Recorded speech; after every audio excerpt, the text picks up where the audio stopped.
Hello guys, welcome back with another video on the book Indian Economy।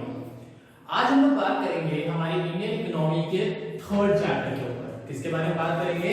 आज का जो है हमारा वो है चैप्टर नंबर थर्ड, यानी कि हम लोग तीसरा चैप्टर पढ़ेंगे जो कि है हमारा features, problem, policies of agriculture. यानी कि हमारे यहाँ जो उस टाइम मतलब 1950 से 1919 के बीच की जो पीरियड है, एक बात बहुत ध्यान से समझिएगा। वैसे तो मैं हर वीडियो में इसको आपको बताता रहूंगा, अपनी हर क्लास में आपको एक्सप्लेन करता रहूंगा, बट फिर भी जनरल एक चीज समझ लीजिए कि अब जो हमारे चैप्टर होंगे चैप्टर नंबर 3, 4 एंड 5, यानी कि agriculture, industry and international trade, उसमें हम लोग अपने इंडिया को कंपेयर करेंगे प्रेजेंट सिचुएशन से हमारे 1950 टू 1990 को। ठीक है ना? यानी कि हम कंपेयर करेंगे आज की इंडिया को हमारे इंडिपेंडेंट इंडिया से, यानी कि आजाद जब हम लोग हुए। तो इस चैप्टर में हम लोग वही कर रहे हैं कि ये जो हमारे features, problem, policies of agriculture है, ये हमारे कब की है?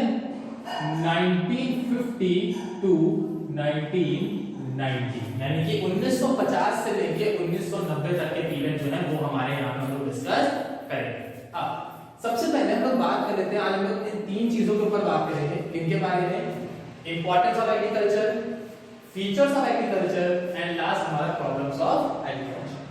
यानी कि आज की क्लास में हम लोग बात करेंगे कि हमारे जो एग्रीकल्चर है वो इंपॉर्टेंट क्यों है, एग्रीकल्चर के फीचर्स क्या थे और एग्रीकल्चर में क्या-क्या दिक्कतें आ रही थी जिसकी वजह से लोग ग्रो नहीं कर पा रहे। ठीक है, तो सबसे पहले हम लोग स्टार्ट करते हैं हमारे इंपॉर्टेंस से। सबसे पहला कॉन्सेप्ट हमारा क्या है? इंपॉर्टेंस ऑफ एग्रीकल्चर, यानी कि हमारा जो एग्रीकल्चर है उसकी इंपॉर्टेंस क्या है, क्या जरूरत है उसकी, यानी कि जो हमारे एग्रीकल्चर है, हमारा जो एग्रीकल्चर सेक्टर है उसकी जरूरत क्या है, क्या नीड है। सबसे पहले contribution to the GDP. GDP का मतलब क्या होता है? ग्रॉस डोमेस्टिक प्रोडक्ट, यानी कि जितना भी प्रोडक्शन हम लोग अपनी डोमेस्टिक बाउंड्री लाइन के अंदर करते हैं या जो भी प्रोडक्शन हम अपनी डोमेस्टिक बाउंड्री की टेरिटरी के अंदर कर रहे हैं, यानी जो हमारी इंडिया कंट्री है, अगर कोई भी प्रोडक्शन जो है वो इंडिया के अंदर करते हैं तो वो हमारे जीडीपी में काउंट किया जाता है। और जैसे कि हम जानते हैं कि जितना भी रॉ मटेरियल हम लोग को मिलता है वो सब एग्रीकल्चर से मिलता है, तो जो एग्रीकल्चर है वो हमारे जीडीपी में सबसे ज्यादा कंट्रीब्यूट करता है। तो 1950 में यानी 1950 टू 51 की अगर हम लोग बात करें तो उस टाइम पे हमारी ओवरऑल जीडीपी में 51% जो कंट्रीब्यूशन था वो हमारा एग्रीकल्चर से था।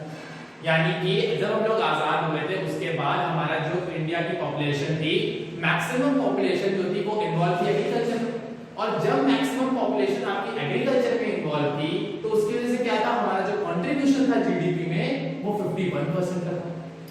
लेकिन वही जो हमारी प्रेजेंट सिचुएशन है, इस प्रेजेंट सिचुएशन में यानी कि आज की सिचुएशन में हमारे एग्रीकल्चर भी है, इंडस्ट्री भी है, सर्विस सेक्टर भी है, ठीक है, हर तरह के सेक्टर्स में हम लोग ध्यान दे रहे हैं।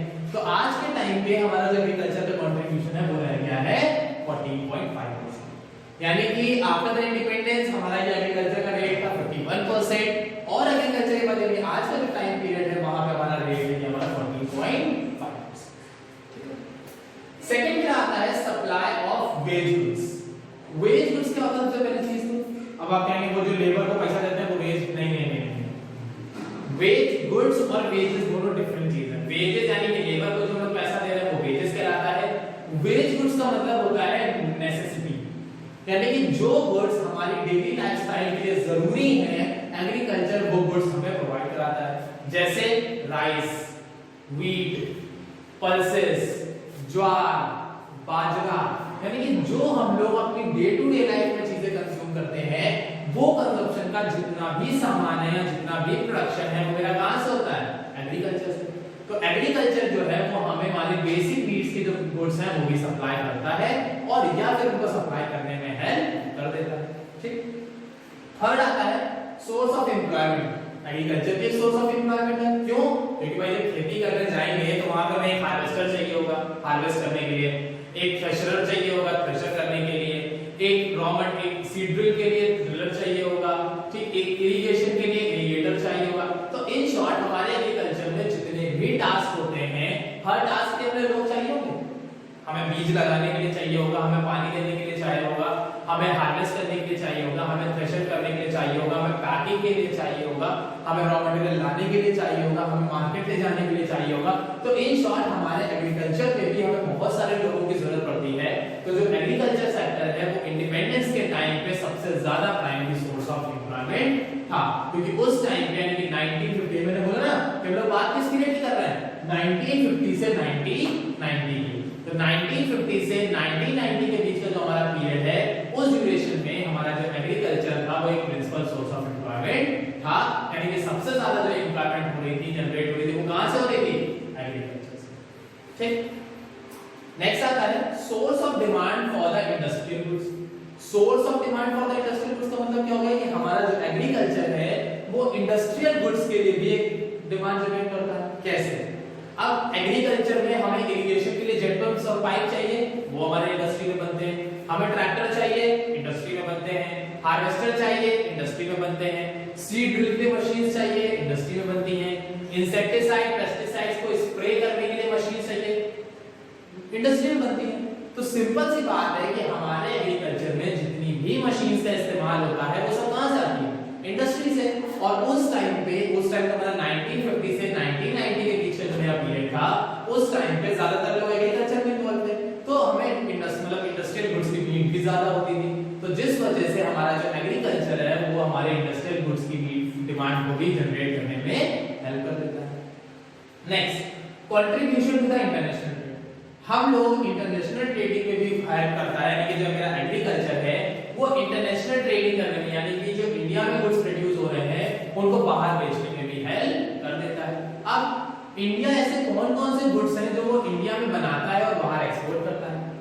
T, jute, tobacco, coffee, spices, ठीक, ये जो सारी चीजें हैं और भी बहुत सारी चीजें, ये बेसिक सी मैंने चीजें ले रखी हुई यहाँ पे।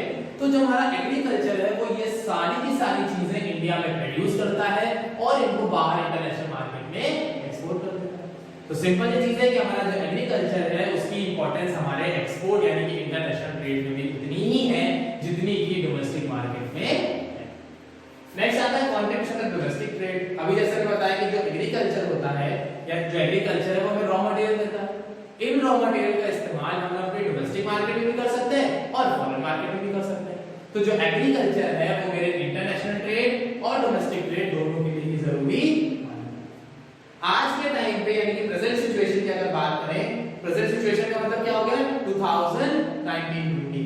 अगर 2019-20 की बात करें तो हमारे एग्रीकल्चर सेक्टर से जो इंटरनेशनल ट्रेडिंग हो रही है वो हो रही है 12%, यानी कि हम लोग जितना भी गुड्स प्रोड्यूस करते हैं उसका 12% हिस्सा जो है वो चला जाता है फॉरेन में और बाकी जो 88% बचता है वो हम लोग कंज्यूम करते हैं अपने सब्सटेंशियल या सब्सटेंसेस या कंप्लीट बेसिक नीड, ठीक है ना। यानी कि हमारा एग्रीकल्चर है उस एग्रीकल्चर में से 12% हिस्सा जाता है फॉरेन कंट्रीज में और 88% हिस्सा रह जाता है हमारे इंडिया में। तो ये हमारे इंटरनेशनल मार्केट और डोमेस्टिक मार्केट दोनों के लिए ही इक्वली इंपॉर्टेंट है। लास्ट आता है support to the transport industry. मेरी जो एग्रीकल्चर सेक्टर है वो हमारे ट्रांसपोर्ट इंडस्ट्री में भी उतना ही कंट्रीब्यूशन करती है, क्योंकि जो हमारा जो ट्रांसपोर्टेशन है जैसे रेलवे हो गया, रोडवेज हो गया, वाटरवेज हो गया या कोई भी मोड ऑफ ट्रांसपोर्टेशन है, हम लोग ट्रांसपोर्ट क्या करेंगे, गुड्स कहां से मिलेंगे, एग्रीकल्चर से।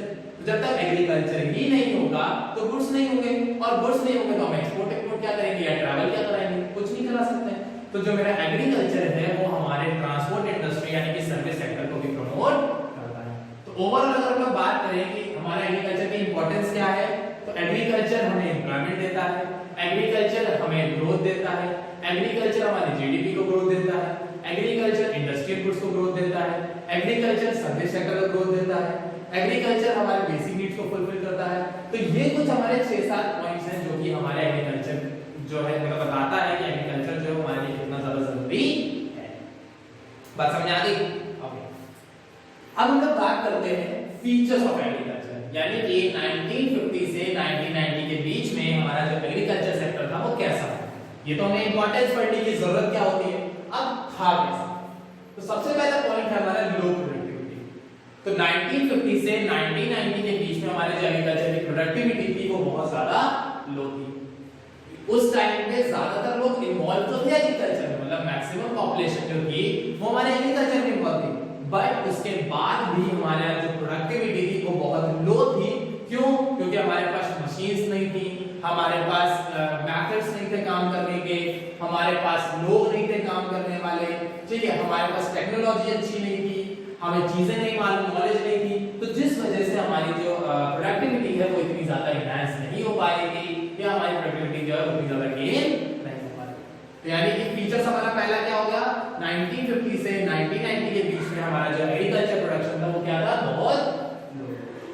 ठीक, नेक्स्ट आता है डिसगाइज अनएम्प्लॉयमेंट। डिसगाइज अनएम्प्लॉयमेंट का मतलब होता है it is a situation when there is a number of person working is more than the number of person required. यानी कि डिसगाइज अनएम्प्लॉयमेंट हमारी वो सिचुएशन होती है जहां पे जितने लोग काम कर रहे हैं वो बहुत ज्यादा है कंपेयर टू जितने हमें चाहिए। यानी हमें चाहिए 10 लोग और हमने 20 लगा रखे हो, तो काम जब 10 लोगों का है और आप 20 लोग लगा दोगे तो क्या होगा, जो वो 10 लोग एक्स्ट्रा लगाए हैं वो तो काम करेंगे नहीं, और इसी सिचुएशन को हम लोग बोलते हैं डिसगाइज अनएम्प्लॉयमेंट। तो उस टाइम पे यानी कि 1950 से 1990 के बीच में हमारी कंट्री की लगभग 70% पॉपुलेशन जो है वो एग्रीकल्चर में इन्वॉल्व थी, और जब किसी भी कंट्री की 70% पॉपुलेशन एग्रीकल्चर में इन्वॉल्व होगी तो ऑब्वियस है वहां पे डिसगाइज अनएम्प्लॉयमेंट। नेक्स्ट आता है डिपेंडेंस ऑन रेनफॉल। हम लोग रेनफॉल पे डिपेंड है क्योंकि हमारे पास कोई भी इरिगेशन फैसिलिटी अवेलेबल नहीं थी, इरिगेशन फैसिलिटी ना अवेलेबल होने की वजह से हम लोग रेनफॉल पे डिपेंड रहते थे कि जब बारिश होगी तो खेतों में पानी जाएगा, जब खेतों में पानी जाएगा तब अनाज उगेगा। तो डिपेंडेंस ऑन रेनफॉल की वजह से भी हमारा जो एग्रीकल्चर है वो थोड़ा सा बैकवर्डनेस शो कर रहा है। Substances farming. सब्सटेंसेस फार्मिंग का मतलब होता है कि हम लोग सिर्फ वही चीजें ग्रो करा रहे थे जो हमारी बेसिक नीड की चीजें हैं या हमारी नीड को फुलफिल करने वाली है। हम लोग कोई भी कमर्शियल क्रॉप, कोई भी हमारे इनकम जनरेटेड क्रॉप्स हो हैं या कोई भी ऐसे क्रॉप ग्रो नहीं करा रहे थे जिससे हमें इनकम ज्यादा हो, जबकि हम लोग सिर्फ और सिर्फ जो क्रॉप ग्रो करा रहे थे वो हमारी डेली नीड के लिए जरूरी था। सिर्फ हम उतना ही प्रोड्यूस कर पा रहे थे जिसमें हमारी बेसिक नीड फुलफिल हो पा रही थी, और इसके अलावा हम किसी भी तरह से अपनी मार्केट में लाने के लिए, एक्सपोर्ट इंपोर्ट करने के लिए रेडी नहीं। नेक्स्ट आता है लैक ऑफ मॉडर्न इनपुट्स। हमारे पास टेक्नोलॉजी अच्छी नहीं थी, भाई पुराने जमाने की टेक्नोलॉजी थी। स्मॉल होल्डिंग्स, लोगों के पास खेत तो थे, जमीन तो थी काम करने के लिए, लेकिन इतनी छोटे-छोटे अमाउंट में थी, इतनी छोटी-छोटी जगह थी कि उससे उनका काम पूरा नहीं हो पा रहा था। जिस वजह से वो खेती तो कर रहे थे बट उनको प्रोडक्शन इतना ज्यादा नहीं मिल रहा था। और last landlord and tenant conflict. ये जो लैंडलॉर्ड एंड टेनेंट कॉन्फ्लिक्ट था इसका मेन रीजन था मेरा यहाँ पे जमींदारी सिस्टम। क्या था? जमींदारी सिस्टम।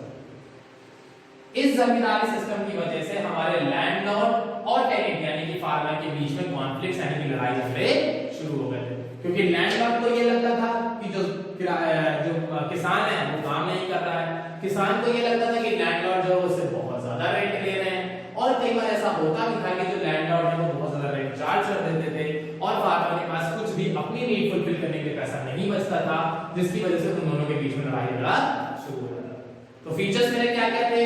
लो प्रोडक्टिविटी है, disguise unemployment, dependence on rainfall, subsistence farming, lack of modern input, small holding and landlord and tenants conflict. तो ये थे हमारे फीचर्स। अब हम लोग बात करते हैं हमारे प्रॉब्लम्स के ऊपर। नेक्स्ट कॉन्सेप्ट हमारा क्या है?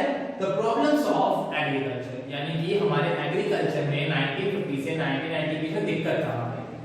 देखिए भाई, ग्रो तो सब करना चाहते हैं, बढ़ना तो सब चाहते हैं, आगे तो सब पहुंचना चाहते हैं, बट क्या ऐसी प्रॉब्लम्स आ रही थी, क्या ऐसी दिक्कतें आ रही थी जिसकी वजह से हमारा जो एग्रीकल्चर है वो नहीं बढ़ पा रहा। सबसे पहली चीज है lack of permanent means of irrigation. हमारे पास परमानेंट मींस ऑफ इरिगेशन नहीं है और हम लोग पूरा डिपेंड किस पे हैं? रेनफॉल पे। यार पॉइंट था मेरा। तो वही चीज यहाँ पे है कि रेनफॉल पे डिपेंड होने की वजह से ही हमारे पास कोई परमानेंट मींस ऑफ इरिगेशन नहीं था, या परमानेंट मींस ऑफ इरिगेशन ना होने की वजह से ही हम लोग रेनफॉल पे डिपेंड हो, मेरे पास कोई भी पानी का सोर्स नहीं था। नेक्स्ट लैक ऑफ फाइनेंस, लोगों के पास पैसा ही नहीं था कि वो काम कर पाए। लैक ऑफ मार्केटिंग सिस्टम, इसका मतलब यहाँ पे हो गया कि हमारे पास मार्केट नहीं थी। हम सामान तो ग्रो करा ले रहे थे बट हमारे पास मार्केट ही नहीं थी जहां पर जाकर उसको बेच पाए, तो जिस वजह से जो लोग थे वो एग्रीकल्चर में इतना इन्वॉल्व होना नहीं चाहते। Lack small and scattered holding, अभी जैसा मैंने यहाँ पे बताया कि हमारे पास होल्डिंग्स तो थी, जमीन तो थी, लेकिन इतनी छोटे अमाउंट में अवेलेबल थी कि जिसकी वजह से हमें कोई भी फायदा नहीं हो रहा था, हम इतना भी कुछ प्रोड्यूस नहीं कर पा रहे थे कि अपने घर की बेसिक नीड को फुलफिल कर पाए। तो नेक्स्ट प्रॉब्लम यहाँ पे क्या है कि हम किसानों के पास लैंड तो थी लेकिन स्मॉल और लेट्स मैप यहाँ का मॉडर्न रिपोर्ट्स, ये वाला पॉइंट सेम कि टेक्नोलॉजी अच्छी नहीं थी। और लास्ट में आता है exploitative agrarian relation. Agrarian relation का मतलब होता है relationship between landlord and farmers. तो अगला क्वेश्चन आता है व्हाट इज एग्रीगेरियन रिलेशन। तो agrarian relation refer to the relationship between the landlord and the farmers. मेरे लैंडलॉर्ड और फार्मर्स के बीच का जो रिलेशन होता है उस रिलेशन को हम लोग बोलते हैं एग्रीगेरियन रिफॉर्म। और उस टाइम पे due to the zamindari system हमारा जो लैंड और फार्मर का रिलेशन था वो एक्सप्लॉइट हो रहा था। एक्सप्लॉइट का मतलब होता है खराब होना। ठीक, तो प्रॉब्लम्स क्या थी? इरिगेशन फैसिलिटी नहीं थी, फाइनेंस नहीं था, मार्केट नहीं थी, मॉडर्न टेक्नोलॉजी नहीं थी, स्मॉल और स्कैटर्ड लैंड होल्डिंग्स थी, एंड लास्ट में आता है एक्सप्लॉइटेटिव एग्रीगेरियन रिफॉर्म्स। तो ये थी हमारी आज की क्लास जिसमें हम लोगों ने बात करी importance of agriculture, features of agriculture, and last हमारा आता है problems of agriculture. I hope सबको सारी चीजें क्लियर हो गई होंगी। अगर कोई डाउट, कोई सजेशन, कोई क्वेरी है तो आप कमेंट सेक्शन में पूछ सकते हैं। Thank you.